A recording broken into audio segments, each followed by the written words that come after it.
Hello and welcome to Deep Blue Sea, the podcast. I am Mark Piss in the Wind Hoffmeyer.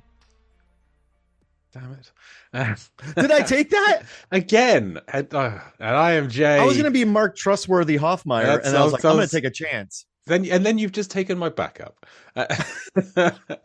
Gliding Monster? No, Cluet? Trustworthy. Yeah, I'm Jay, Gliding Monster Cluet, welcoming you aboard Deep Blue Sea, the podcast. On this show, we've been through the entire Deep Blue Sea trilogy, scene by scene. Now we're doing it again. And this week is Deep Blue Sea 1, Chapter 4. What happens in Deep Blue Sea 1, Chapter 4? Let's have a listen. Janice continues showing Russell Aquatica. Word travels fast. It's about why you're here and all. Russell nods. So was that the Gen 1 that escaped? That little guy? No way. Those are the normals. These three are the test sharks. They pause. Russell approaches the water's edge. 2 first generation and 1 second generation female. A giant shadow passes under the water. Russell removes his glasses. Beneath its glassy surface, a world of gliding monsters. Something looks at them from under the water. It's pretty scary stuff, huh? Russell nods again. Yes, it is. Brenda, up in the radio tower. Tower to water taxi. Tower to water taxi. Hey, Ben. I'm picking up a nasty little bitch of a squall about 30 miles out. Over. Copy that. We'll be all right. She plays music over the tannoy. Woo! She dances as people head towards a small boat. Jan, stay out of the Bye, rain. Jan. See you. So where are they going? They hate me too? Oh, they're going home. We run a skeleton crew on the weekend. But they probably hate you anyway. Janice looks off in the distance. There's Dr. Jim Whitlock. The most brilliant man ever. He's hissing in the wind. How brilliant can he be? You'll see. A man stands urinating atop a stone pillar. Brenda continues to dance. A weather map shows an incoming storm.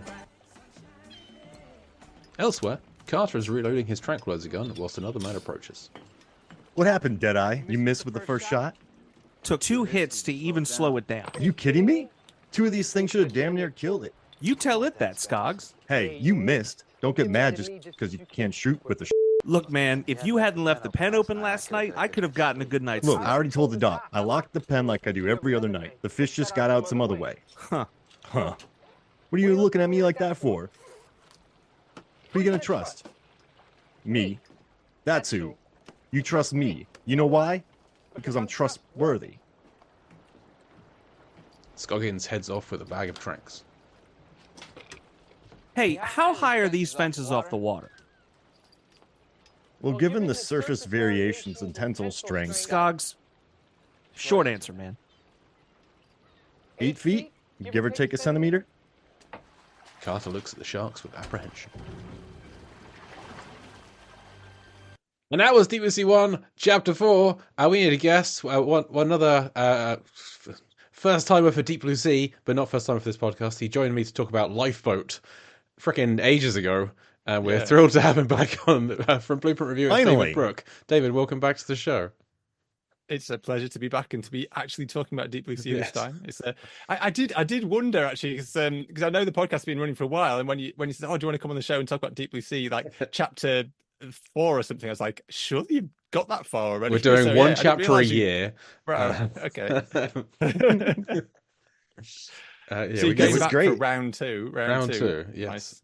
Wow. We figured why not? We got bored of talking about Con Air and just wanted to talk about Deep Blue Sea again. So that's what we're doing. Fair enough. Listen, this movie is incredible. And I think I'm enjoying this go around, Jay, because it's less, there's no Me too, stress. me We too. do about one a month. We just look at a chapter. We bring on a great guest like David, who we love having on. Just excellent guest. He's right now he's surrounded. He's in like an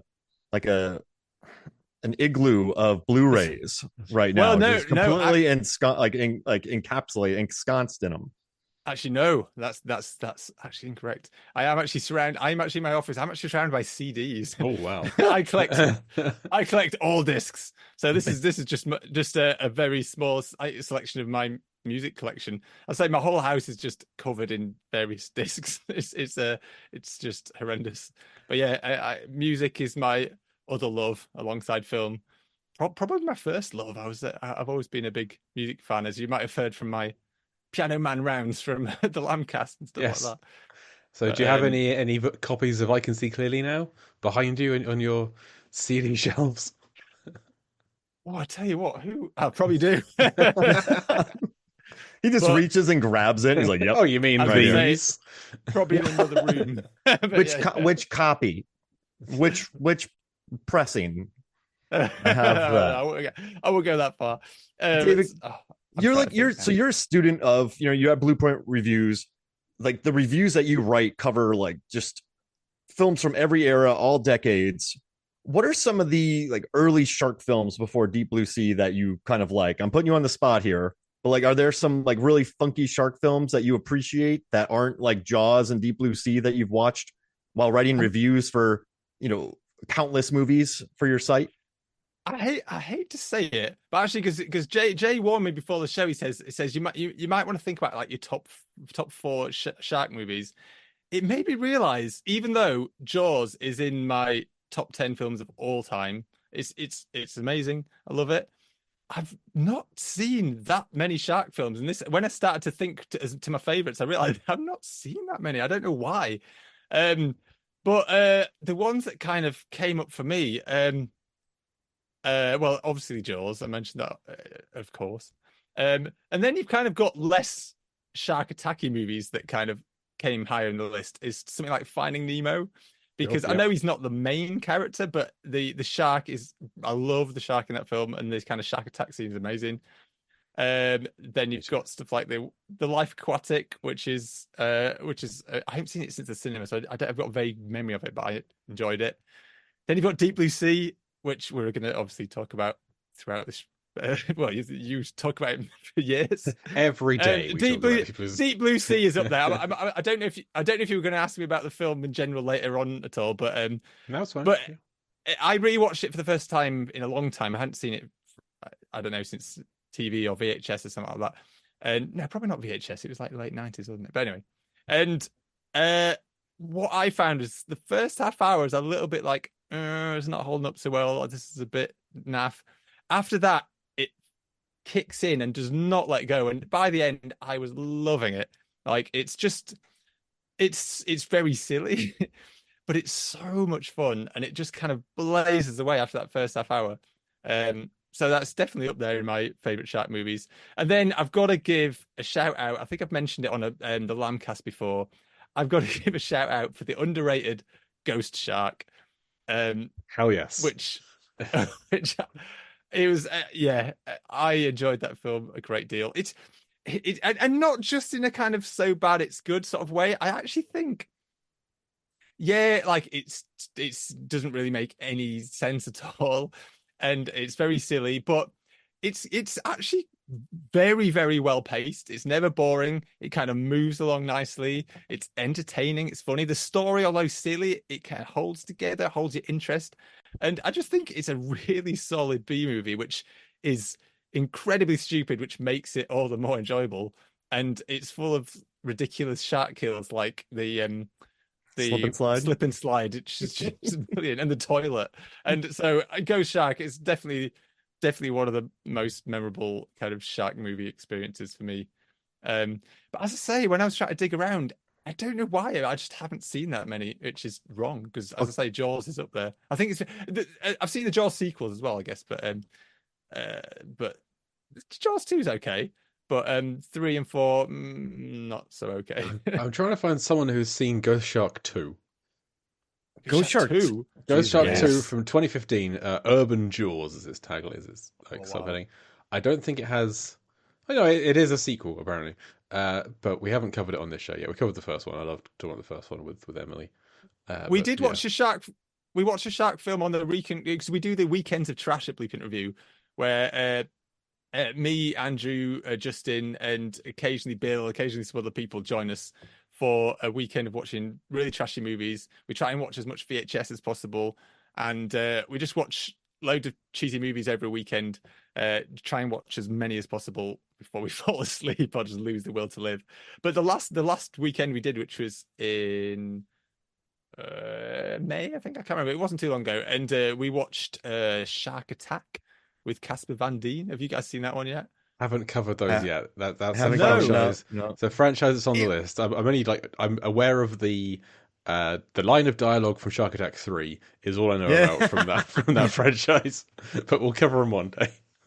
It was better than I expected. It was more. It's not amazing, but it was better made than expected. We expected a really naff, cheesy Jaws ripoff, but it's kind of more of like a kind of crime thriller with sharks in it occasionally. It's interesting, but it's worth a watch. It's worth a watch. Yeah. It's better than you might think, Well, but they're on maybe the less trashier than you might want, if you know what I mean.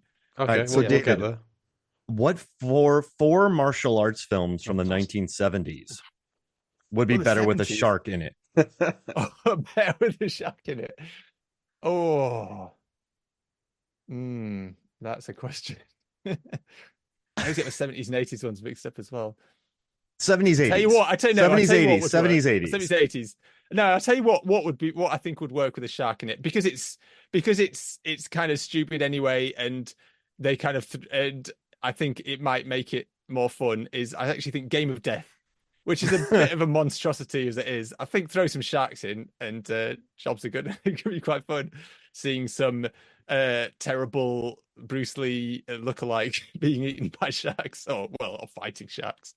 Yes. So, I think Game of Death, like keep with the original formula of the kind of different levels of the dojo to fight up, and I think the ground level could have sharks in, because obviously all that water, you don't want it too high up. You think about the strength of the building. I love that. There, all right, that's enough. That works for me. I like that. I knew I asked the right guy for that. Now, okay, I'm gonna do something crazy here. Like, David, you love music. Jay, Jay, you're a big fan of music. You do a lot of running. Like, you listen to a lot of music. Time to time. Yeah. So I went through the 1999 movies and I pulled a list of dancing scenes from 1999 cinema, because in this scene, the crew of the Aquatica are just having the time of their lives on a boat. Like they are really loving life and like dancing on this boat. So I was like, what other dancing scenes from 1999 movies are there? And I just want to read some out to you, and I want to see which ones are your favorite. Does that sound good? Sure. Yeah. Okay, so Office Space, the dancing scene in the apartment, when the break dancing and Ron Livingston's just dancing all awkward. Then there's the stepladder dance in Drop Dead Gorgeous, where everyone gets blue paint on their butt and it's just really awkward. And then there's Thomas Crown Affair, when Rene Russo and Pierce Brosnan just like light up the dance floor. 10 Things I Hate About You, Julia Stiles dances to like Hypnotize. Then there's Austin Powers by Shag Me. There's Burt Bacharach, Elvis Costello, Heather Graham, Mike Myers dancing. Regina Hall has the dancing in Best Man. The prom scene from She's All That. Salma Hayek dancing to Candy Girl and Dogma. Go, when the guy's like on X in the drugstore and he's just dancing with like a big banana in his mouth. And then Never Been Kissed, Josie's dancing on stage after she eats the like pot brownies. There's Superstar, the dancing scene. There's Wild Wild West, where Will Smith is like dressed up as a woman and gives Kenneth Branagh a lap dance, which is odd. The Lake Placid, Oliver Platt dancing. The Wood, when he learns how to dance, his mom walks in with him when he like has the bear. There's Jim stripping for Nadia in American Pie. Let's see. What's the Blast from the Past? Frasier dances with two ladies, like swing dances. Yep. And then there's Jessica Alba at the prom dancing in Idle Hands. What are some of your favorite dancing scenes from 99 movies? I was waiting for you to bring up Blast from the Past. Yeah. I do, yeah. That's a lot of those I haven't seen for enough time to remember, but I do remember the Blast from the Past one, and I try to think of any others that I can find. You probably found them all. Blast from the Past, produced by Rennie Harlan, of course. I think Office Space is mine, just because just the dancing and the break dancing and just in their apartment and the music. Like I love that scene. And like Drop Dead Gorgeous, the step, like you have Amy Adams, Denise Richards, Kirsten Dunst, just like, and wait, no, Brittany Murphy. I was gonna say I'm a big Drop Dead Gorgeous fan. So that was one that stood out for me. I do love that film, so that's definitely up there for me. And I was reminded of how great the Thomas Crown Affair is. Like Rene Russo and Pierce Brosnan in that movie are fantastic. I haven't seen that one. Passed me by. I'm curious now. I'm looking at my diary. I'm looking at Letterboxd and bringing up the years and having a little look. I mean, like She's All That with like Rockefeller Stank from Fatboy Slim, and She's All That. Like everyone knows how to dance together at a prom. That's a crazy scene. But yeah, I went through a rabbit hole today. Yeah, I was gonna say the American Pie one is definitely up there for me, just for memorable dance scenes. Yeah, it's Not an the best iconic dancing. one. Yeah. She That's just makes awesome. Jim dance. Trying to Oh think what yeah, else I is know I in just there. dropped this on you, but I had a fun time going through 99 movies and pulling dance scenes. There's a lot of high school films. Wild Zero is a 99 film, although which has a lot of rock music in, but I'm not sure about the dancing, but has some rocking if that counts. Maybe some Wild Zero is a moshing. lot of fun. And there's also Possibly. movies from the 90s called 99 called Do You Want to Dance? Angels Dance, Can't Stop Dancing, and Dance with the Devil in 1999. So there's a lot of dancing in 99 If you want to go cinema. highbrow as well, you've got Topsy Turvy. Mike Lee is an excellent Yeah. film. Yeah. Yeah, That's definitely some dancing's a highbrow bit dancing. more old school, but Yeah, that's certainly in there. Wait, a no, big- no. You have missed the best dance scene in 99. Oh, Sorry, I've looked what? it up. Beau Travail. Have you ever seen Beau Travail? I have not. I mean, that's going super outhouse again, but that has the whole film has a weird dance. I'm going to get a bit pretentious now. Oh, do it.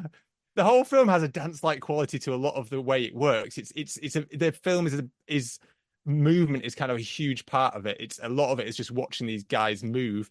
But it in particular it has a dance scene at the end which has what's the name of the actor? The guy who's in he's in that really weird film that I've forgotten the name of. Let me just have a look. I'm sure his name will come up. Denis Levant. Yeah. I don't pronounce it. But he dances at the end of that. He has Holy Motors. Yeah, Holy Motors. That's what I was thinking about. Yeah. At the end of Beau Travail, there's this kind of really powerful scene where he's just dancing in a nightclub on his own. It just kind of holds a shot on him in, and it's good. It's an emotion, a strangely emotionally retching dance scene. But yeah, that film is all about the movement, all about the dance. Definitely the one for me. Yes. I hated it. It's a super art house. Yeah, I was gonna say it's a super art house film that you either kind of get into its groove, or I can totally understand people hating it and thinking it's incredibly boring. But I don't know, it really grabbed me, that film. I wasn't kind of expecting it to. I kind of almost expected it to be a bit of a chore. But I don't know, there's something about it. It totally got me for that. Yeah. I gave it a Claire 3 out Denis of 10. directed it. Yes. Yeah. It's kind of her one of her most highly regarded films. So yeah, I've watched High Life, Stars at Noon, and Trouble Every Day, but I haven't watched Beau Travail. So I'll have to do that. Trouble Every Day, but that was a long time ago when I saw it. This cannibalism. I think I was working on a cannibalism thing. I watched it a long time ago, and I think I don't know. My taste for kind of wanky art house is increased over the years. So I might like it now. But I can remember we actually watched it on one of the it may have been the first weekend. It wasn't even a weekend of trash. It was one of our early. We used to me, Justin, Andrew. We met each other in Grimsby, which, if you know England, is a strange place to meet interesting people. But we no offense to we used listeners to from just Grimsby. Yeah, sorry, Grimsby. I lived there for a couple of years. It's not as bad as people make out. It's not that great either. But we used to get together and watch trashy movies. But one of the times we saw, cannibals. This looks cool. Trashy movie. It's not really a trashy movie, and it didn't go down very well at all. We struggled to get through it. But I kind of feel like after watching Beau Travail now, I kind of feel like if I watch it now, I might appreciate it better. But I daren't try it again because I did find it quite boring. Well, I mean, if you're in the mindset for a trashy movie and you watch Trouble Every Day, Yeah, you're probably not going to enjoy it too much. True. Some good cannibalism. What was that? I think I was working on a cannibal thing that didn't pan out. Well, I mean, speaking of audiences cannibals, didn't eat it up. Speaking of cannibals, at around 40 seconds in this scene, you do see the frostbite on Sam Jackson's ear. Oh, we believe that Samuel Jackson is a Wendigo from his time in the Alps. Yeah, he ate people. He ate people. That's how he survived. And they've got he had frostbite added to his ears just for that. You never see it ever. This is the most I've ever seen it. Is this watching this chapter this time? Is like he mentions it in the commentary, doesn't he? Yeah, he mentions it in the commentary. I feel like I did see it in the film on this watch back, but didn't really think much of it until I saw the commentary afterwards. But yeah. I wonder if that's why I'm just watching the chapter. He does tilt his head slightly, almost. I wonder if that's on purpose to check out my ears, show it off. Yeah, this is the one time I'm going to put this stuff on my ears, so check it out. And do you know what freaks me out about this scene in particular is when he walks all the way to the edge and that gigantic shark swims by him. Like that's not safe. Like, Well, these are Makos that are smart. Although he's not seeing them leaping out of the water yet. I guess you wouldn't usually expect it to, but yeah. I don't know if you guys knew that there was a 26-foot genetically modified Mako shark. Would you go near an area to Aquatica? No. Yeah. Would you go to an area like where it could get you with ease? I wouldn't do it. Probably not. No. No. Because I would be quite interested in if I had some giant, super thick glass thing to look at it. I think I'd probably do it. I quite like aquatic beasts, but yeah, no, I would not walk that close to it. Well, I mean, maybe the sharks are playing the long game, and like this guy's gonna walk near water again at a more opportune moment, and we'll get him then. A more difficult point to jump out of the water. Yeah. Quite a small pool. That's it. He The loves shark's like danger. a challenge. What? Jay, he likes danger. He does. So he's up in the mountains. He's eating people. Mm-hmm. He stands near open water, and it finally gets him. And the thing is, they're also very intelligent, aren't they? These, and you see, if he jumped out of the water to get him now, there's a lot of room for people to jump in with the harpoons and all this kind of stuff. Yeah. Whereas in the other scene, he's jump and gone. Yeah, that's it. That's the rest of the crew hasn't left yet. They need to have the numbers down. Yeah, now's not the right time. All the dancers in the background will get the harpoons out. What do the dancers do here? Well, I was struck that out as well because there's like I think I counted 15 on the boat with another 8 across It's a big crew. Aquatica heading there. So that's 23 plus the ones who stay. There's like a crew of 30. So there's going to be living quarters for 30 people here, which we don't see all of that. We just see like 2 of them. What do they all do? The capacity on that boat is a little high too. Yeah, with a squall, it's a with a small nasty little bee of a squall coming in, you have 30 people on the boat dancing. Yeah, it does look like standing room only, and we see the map in Brenda's room. They've got quite a way to go, and they refer to the boat as a water taxi, which aren't known for going that fast. So this is going to be a long, stood up journey for most of these people, and they're starting off dancing. So they're going to wear themselves out immediately, and then just be stuck standing there for a couple of hours. I don't know. Ooh. Yeah, you never start too hot. Like, how many times, David, have you been like on a car trip, or Jay, you've been on a car trip with friends or anything where you're just like, yeah, like, and then 10 minutes later you're on the highway and you're like, well, I'm just going to settle in now. Like, they started too hot. I think they're going to burn themselves out. I'm very before good they at get to sleeping shore. in cars. So yeah. Are you? I'm so good at sleeping in cars. That's Oh, why I don't drive. I admire that. I've never been able to sleep in cars or planes. I just kind of sit there like a zombie. Yeah, I'm the same. Although I'm not always the driver at home. Anna can drive, but she chooses not to drive in the UK. That's me. That's me. I can drive. I don't want to. Yeah, but no. She drives when you go to Finland, but she doesn't fancy it in the UK. There's lots more traffic and it's more confusing, and she just has never bothered. So I drive everywhere. My propensity for sleeping in the car is also, regardless if I'm in the driver's seat or not. So it's best if I'm not in the driver's seat for everyone involved. Yeah. Yeah. I've noticed as well, watching the dancers in the background, they're dancing quite hard for such a mellow song. Because and it is definitely this music they're dancing to, because they are not dancing when we first see them, and it's only when Brenda presses play, and I can see clearly now the mellow tunes of I Can See Clearly Now comes out, and they start rocking out. It's not, and I can only assume that wasn't the song they were listening to on set, maybe. And this is just they chose the song afterwards. Hadn't decided what they got the rights to yet. Yeah. I've played totally like Deepest Bluest. Sure. When yeah. LL Cool J not in the scene because he's providing the soundtrack. Yeah. And also too, guys, like there's hundreds of millions of dollars in research in this facility, and they're in the middle of the ocean with no security. Like, they have fences, but I mean, haven't they watched Life Aquatic? Like, what about Pirates or Captain Ron? Like, have they not? Tim Phillips. Like, this is it. Tom Hanks works here. But like, this isn't very secure, is it? Like, I guess you saw the gate. They locked the gate. Sam Jackson stared at it for a long time. That's about it. But I mean, like you could just roll up to this thing, couldn't you? You could at least nick the plane. Some wire yeah. cutters. Yeah, sure. That's all I you don't- need. Some wire cutters. Yeah. I don't know. Am I crazy? I mean, yes, you gotta know where it is, and it's like a World War II submarine refueling station, which we've tried to find these things on maps before, and we can't find them. So it's a secret where they are. There are probably certain areas that don't get a lot of pirates, I guess. And I guess, I mean, yeah, you could break in, but this is where they keep all the sharks, which feels like, they should have a sign saying "Beware of sharks" on the gate, like I've got "Beware of the dogs" on ours. Like they're built-in protection. The security guards are your sharks. It's like one of those movies where they break into a house, but the house they broke into has killers in it.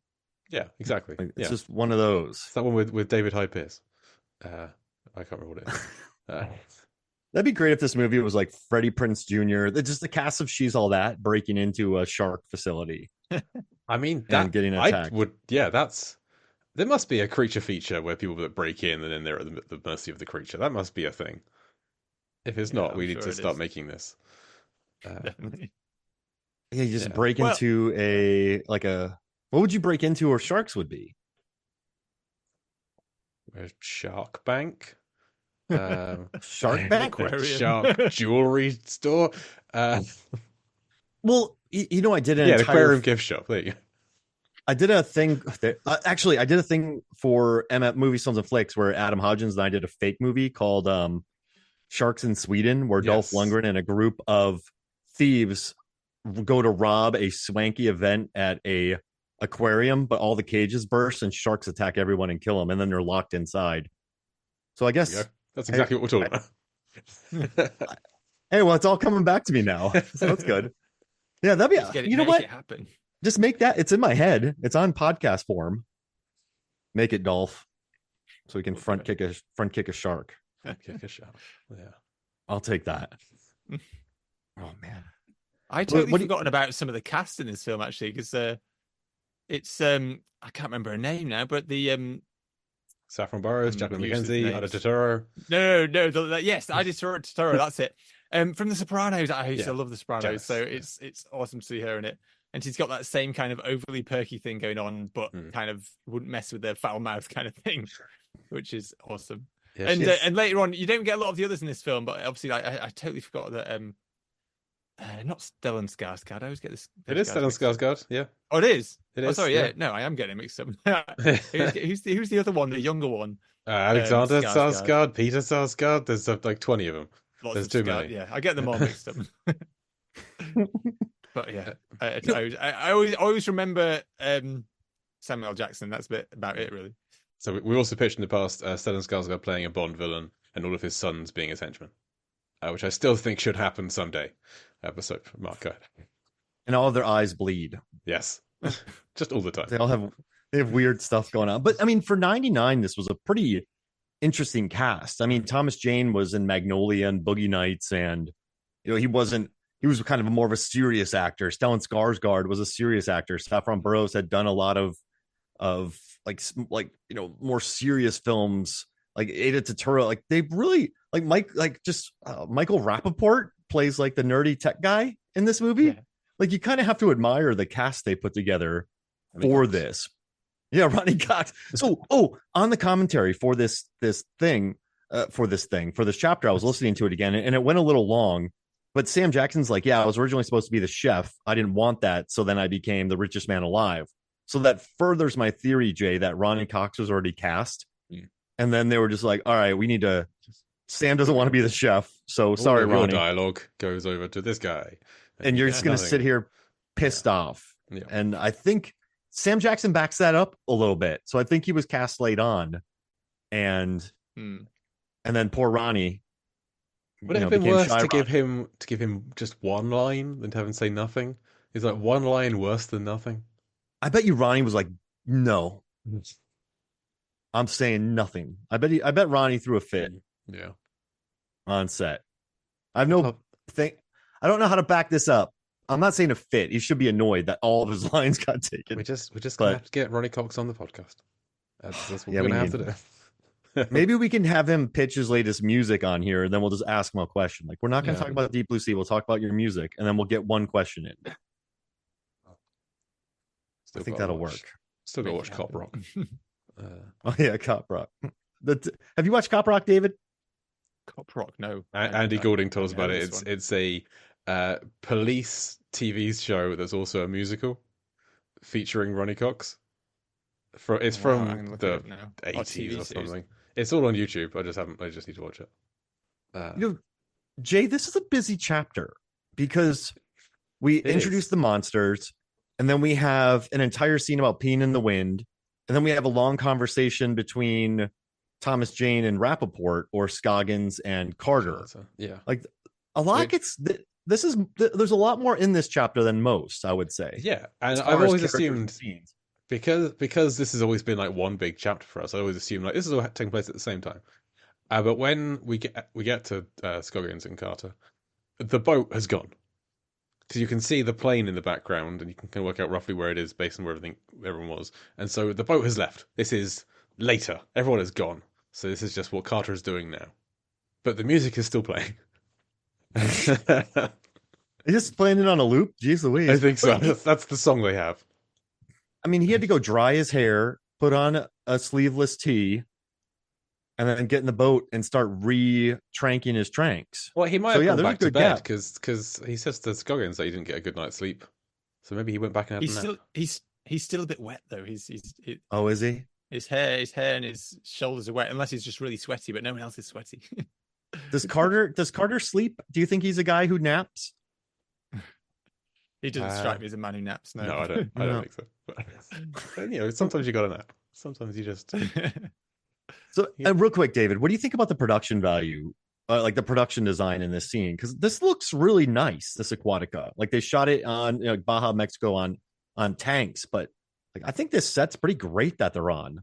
Like there's a lot of wide shots too that showcase it. Yeah, the scale is quite impressive. It has a weird it's a weird set. I think it's got a kind of prison kind of look to it. So it's quite an odd set, but it is impressive. Yeah, definitely. I think production wise, it's impressive, but it is odd. It's quite spare on top. I mean, I guess why not? But you're in the middle of the ocean. But Yeah, it is a bit unusual. like the surface isn't where they spend much of their time. I'm guessing all of the work is done down below, and there's not a lot of communal areas up on the surface. We have a party we'll get to in a few chapters time, but that's just it is used to the odd finale. little But place. obviously in the finale, obviously it's changed drastically. Yeah, some of it is the use of the finale. The bits that are left are used to use of the finale. Like the roof of the tower.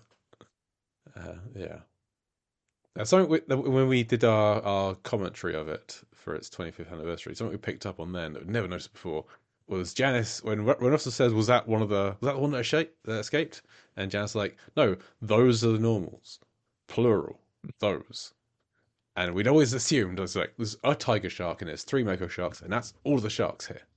But she said then, "Those are the normals," implying to me that there's more regular sharks in where the tiger shark is, and we never see them. How many sharks are they hiding from us?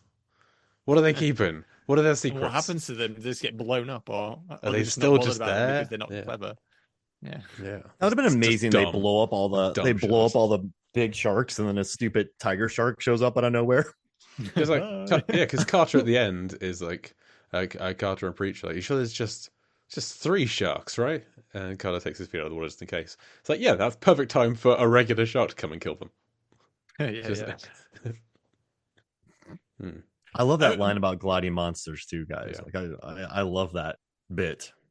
Janice drops a lot of expository dialogue here. Yeah, I was going to say there is a lot. There's a lot in the scene, and not just her. There's also some signposting as well, where at the end he kind of asks how high are these fences off the water and stuff like that. It's it's definitely a get a lot of info, a bit of an info dump chapter. I will Not the never most not be exciting annoyed. chapters. I'll never not be annoyed by Squin saying 8 feet, give or take a few centimeters. It's just wrong. We talked about it last time, but it's just wrong, and I will always be annoyed. It will always infuriate me. That's just I didn't even think about that, but yeah, that is very wrong. It's like 8 feet, give or take an inch. It's so much easier to say.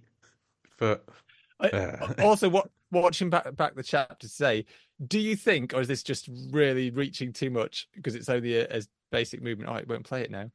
When Samuel Jackson takes his glasses off, do you think there's a bit of a Jurassic Park kind of thing going on there? It just reminds me of when you first see the Sam Neill first sees the what is it? The Oh, sea yeah. creatures or whatever it is. When he takes to the a glasses cocktail. off. Yeah. That's a great, and even Janice in the scene, she kind of looks like Muldoon a little bit with the khaki shorts. Sure. Yeah. Yeah, She's got a So I kind wonder- of Muldoon cross with Eddie Sattler kind of look with the open shirt. Yeah. Yeah. No, but I think do- you're right. Yeah, he takes off the glasses and he looks a little shocked about what that is.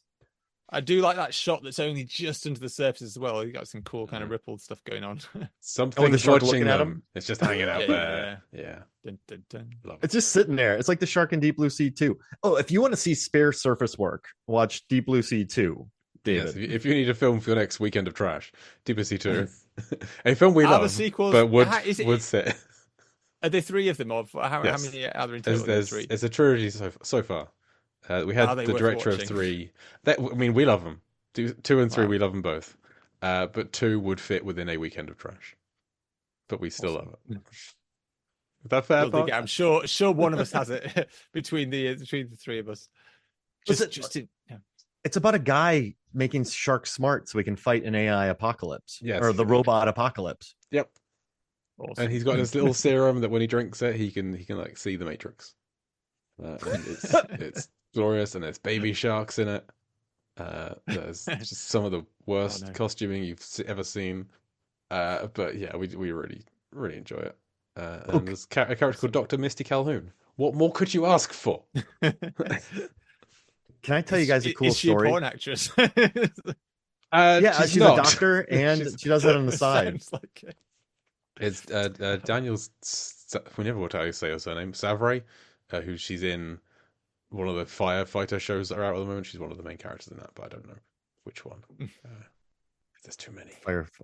Firefighter Chicago Aquatica. FD or something. Anyway, They made a lot of those Chicago shows. Too many. What is it? What is it with Chicago and fire departments? Station 19 is the one that she's in. She's also in Maybe Bring It On. as well, I Backdraft. think.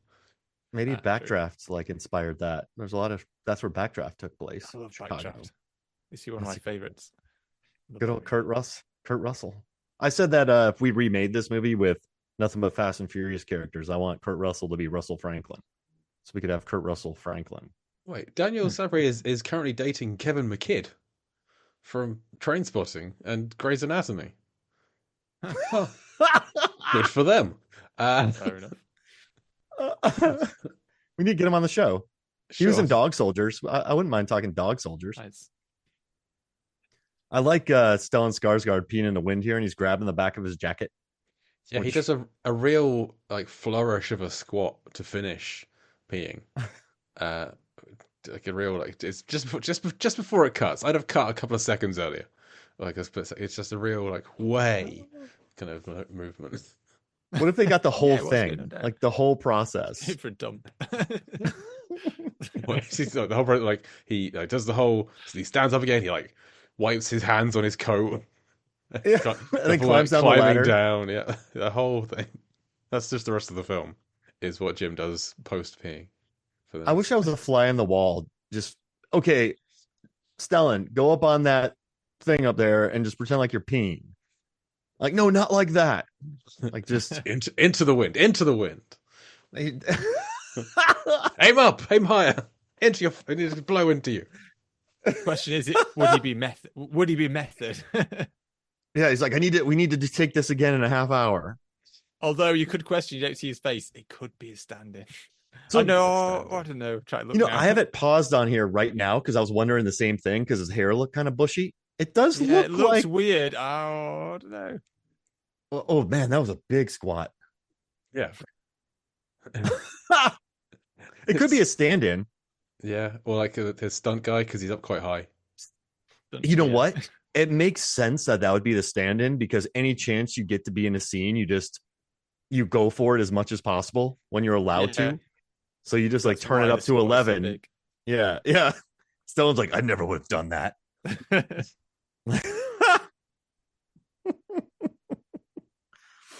I wish that would be me. I wish I was Stellan Skarsgård's stand-in in Deep Blue Sea. Look at the credits for Peeing Man. Just Tom Hanks. Hey, wait, he did some good. Green Mile was 99. Sure, yeah. That was a Doesn't lot of pee- peeing. Wasn't there an entire subplot around his peeing? Yes, that is in that and in I gotta pay. yeah, it's Forrest Gump. Yeah, he's like he pees in like 6 A or League of 7 Their different Own. films. Yeah, a League of Their Own. Yes, not Toy Story 2, which was same year, but no peeing in Toy Story 2 because somebody had poisoned the water hole. Anyway, Janice Woody says doesn't no, he doesn't pee. because somebody poisoned the water hole. He didn't drink anything. He's dehydrated. Ah. So Russell says he's pissing into the wind. How brilliant can he be? Janice replies, "You'll see." Does Jim do anything in the rest of the film to prove his brilliance? No. I don't think he does. If anything, it's the opposite. Yes, exactly. He's a liability. When it comes to the testing, Susan does the whole thing. Like, at one point, she hands him the syringe and he pulls it into a vial and hands it back to her. That's his entire involvement in the test. And then he gets his arm bitten off. Then he dies. Yeah. So, Although it lasts longer than you think. Sure, yes. He's And toyed with. The only reason they gave him that scene too, when they were just like, we need to give him something to do here. Like we didn't bring him all the way over here, so then they just gave him the syringe. Like she kind of, that's good. That's a good boss work though, where she's like, you get something to do here. He makes some good speeches, but he never backs those up. Yes. Yes. Yeah, he's not too sharp. I got to play Jim in the script reading, and it was fun. But he doesn't say a lot. He's like 20 lines, and he's done, pretty much. I skogged it. Now I can't capture the Rappaport. I failed pretty bad on that. It's. I mean, I've been editing them as we go, chapter by chapter, and it's fun to listen to. Yeah, and when listeners will have already heard this chapter. I did the voice of Ben, the boat captain, and forgot to give that role to anybody when we did the script reading. So that's why you have me doing a very hasty, like, we'll be fine in that. So that's because I forgot to do this. Damn. Oh well, sorry. Jay, did we ever discuss how the shark got out? Because Mako sharks, Mako sharks can jump out of the water up to 9 meters or 30 feet, or like they can sometimes reach height. So it either says 20 feet or 9 meters, close to like 27 feet, 30 feet. So, I mean, these sharks could have easily have cleared that fence. Yeah. I think it's come up before, but yes, I agree. It's still relevant. There's still Scoggins locking the fence or not has no relation to whether the sharks got out or not. So then they don't really need to sink the facility. No, it's shocking that they're still here. Did we say that the girth of Gen 2 was so large that just they couldn't clear? Yeah, not enough room might to jump. impede it. Yeah, and also they might want to destroy the data. They might not want they might want to rule the ocean and think like if we leave Aquatica intact, they can make more smart sharks because people are stupid and would do that kind of thing. And this way, we're the only ones. The ocean is ours. Perhaps it's megalomaniacal sharks.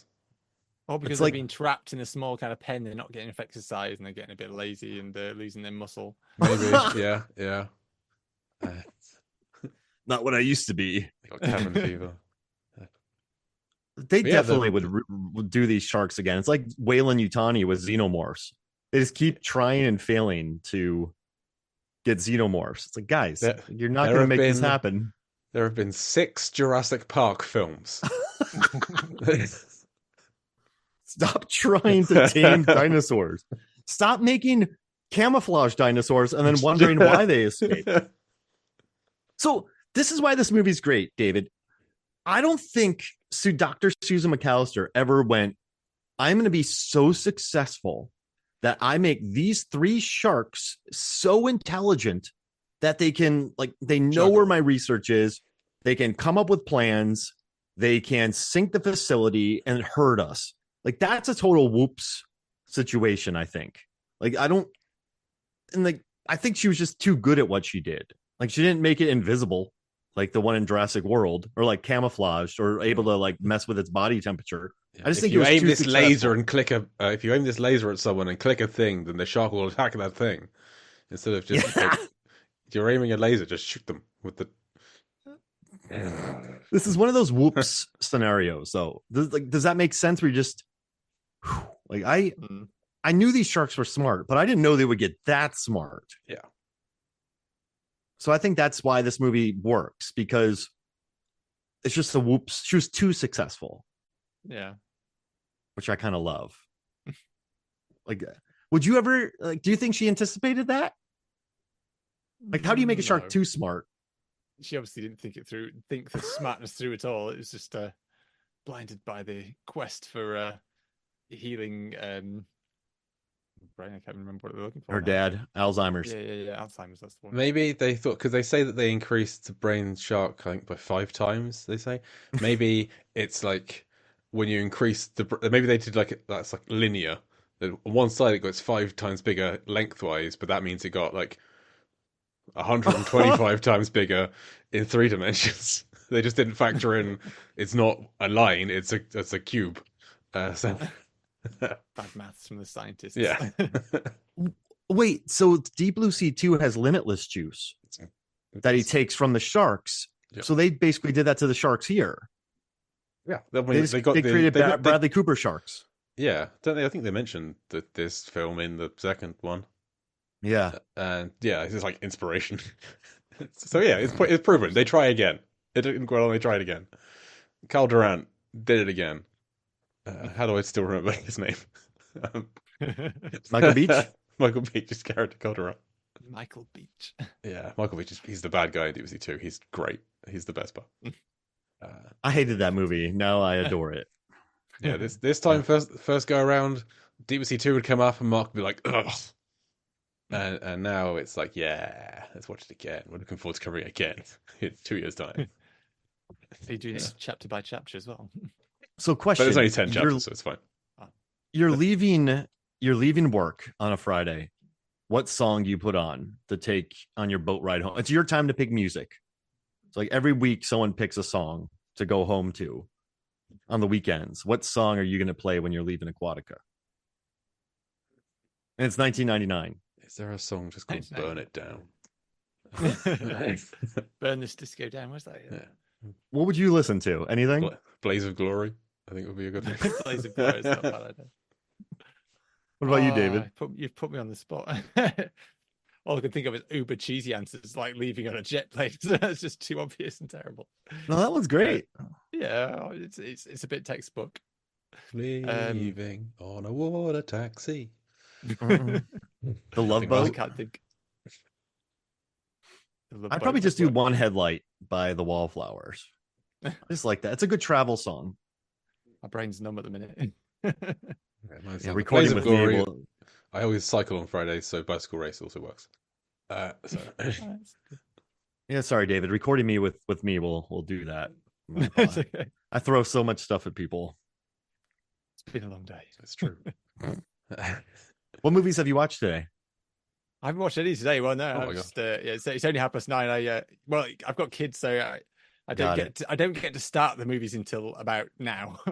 So Got- or like half an hour ago. So I struggle. It's usually only one a night, so I don't watch as many as I'd like.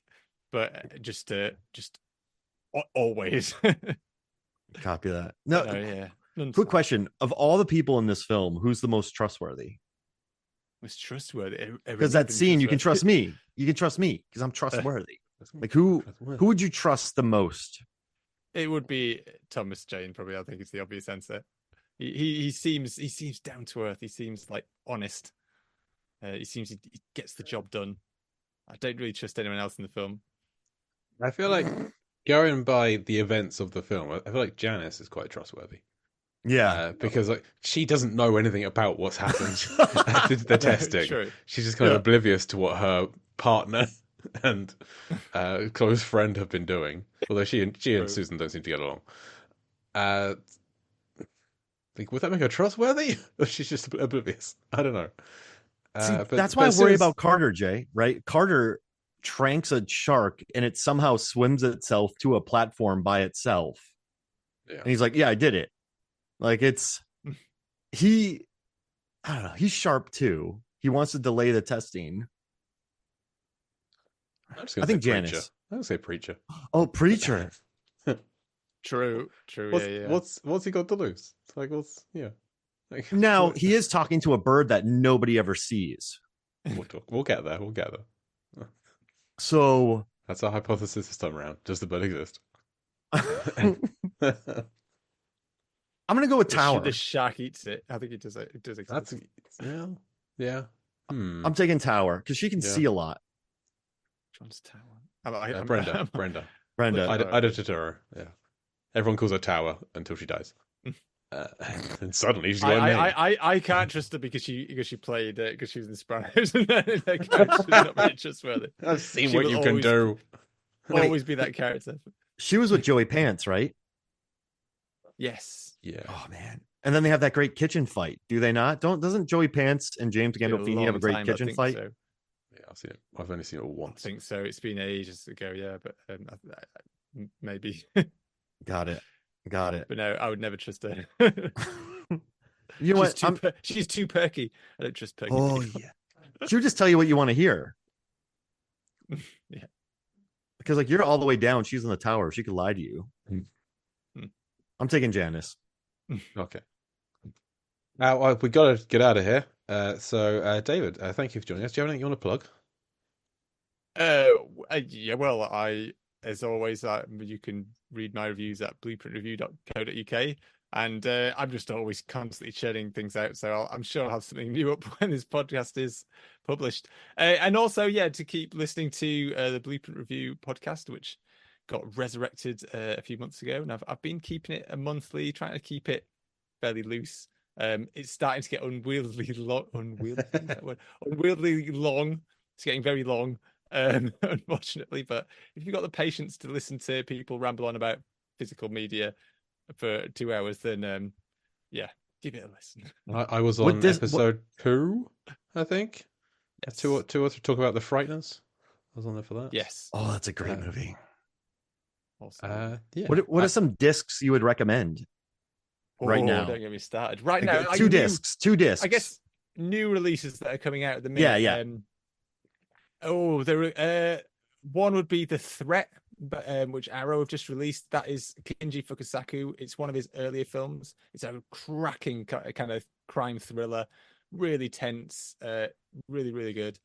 And then also, I will go with A Man on His Knees, which is an Italian kind of crime drama by Damiano Damiani. It's just been released by Radiance. That's a fantastic film too, and it has some interesting interviews on there, some good archival interviews, and a new one as well. So yeah, those are the 2 discs that stood out for me. The films really stood out for me for those 2 in particular. Oh, I love that. Well, I'll get them. I actually sent them to Jay to remember them, so I can go pick them up later. I was like, why have you just sent me these? I heard sometimes people recommend movies, and I'm like, heck yeah. Then I just forget a second later. So our conversation is just a notes app to you. I get it. Fine. I meant to say, David, do you have any more notes on the film? Any more thoughts on the chapter or the film as a whole? Oh, I did write a few notes. I think let's hear them. As I say, I've kind of mentioned a few of the things I want to say. As I say, I did struggle in the first half hour a bit. I must admit, I hate to say it, but as I say, I really, really turned around straight after things kicked off. We're all here for the shark attacks, and that's what happens at the end. So I get it. It's fine. As I say, the cast, I've forgotten how good the cast was, but I must say, I've got to say bad things about the film because I did like it. But I wasn't a fan of Saffron Burrows. I don't know. She's not very likable. I guess she's not supposed to be likable, maybe. But she's kind of one of the main characters, and she just kind of annoys me. Where LL Cool J though is the opposite. He's just brilliant. He's so lovable. He's the best thing in it. Yeah. That's what audiences thought when they watched it in '99. Yeah. Yeah. We hate Saffron Burrows, killer, and then they did. So, literally. Yeah. And that is one of the most fun things about the film as well. Is just kind of how they kind of treat the who lives, who dies kind of thing. Obviously, I love the way they play with LL Cool J's character, because there's so many times when you think he's going to die or even think he has died, and he keeps on surviving, keeps on going, which just seems like a kind of comment on the fact that, especially back then, there was a habit of the black guy in the cast getting killed off first, and this is a clear kind of stand against that, and I do like that. And also, you can't talk about death without mentioning Samuel Jackson's, which just comes out of nowhere, and it's built up so nicely. That speech, it's just brilliant. That scene is pure genius. The other thing I will mention is there's an awful lot of frantic door opening and closing in this film. Yes, Yes. thank you. There's Mark loads ranks of it. them all. Mark I did a ranked full- every single brilliant. door opening in this film. Excellent. But that is something that did stand out this rewatch, because as I say, it's been a long time since I've seen it. It's not one I owned. I went out and bought it. I don't think I bought it just after you asked me to be on the show. I think it was quite soon before it. I think Andy Goulding also writes for Blueprint Review. He came on the show, and it just reminded me, I was like, oh, I've seen Deep Blue Sea for ages, and I just saw it cheap and got it. So yeah, good excuse to rewatch it. Awesome. That's Well, why I well, like being on this podcast. It makes me watch my Blu-ray collection instead of screeners all the time. excellent. Well, glad you enjoyed watching it. Thank you for joining us. Mark, any plugs? Yeah, just movies, films, and flicks. Check out that podcast. Come follow us on Facebook. Join in on tournaments. David just won one, so very happy for him. That was fun to watch. I watched it move along to the finals and eventually won, so that made me very happy. My first win. I was very impressed. Yeah, no, I love it. I was very happy to see that. So just check that out. Excellent. Listeners, you can follow this podcast all over social media at Deep Blue Sea Pod. Next week is a new film, Something in the Water, 2024 film, shark film, women in the water, sharks. And if you want a spoiler alert for my thoughts on that one, then you can head over to Blueprint Review, where I've just posted a review of it. So isn't that kismet? And that'll do it for Deep Blue Sea 1, Chapter 4, Round 2. Thank you once again to our guest, David Brook. It's a pleasure. I've been Jake Lewitt. And I'm Mark Hoffmeyer. And we'll Deep Blue see you next week.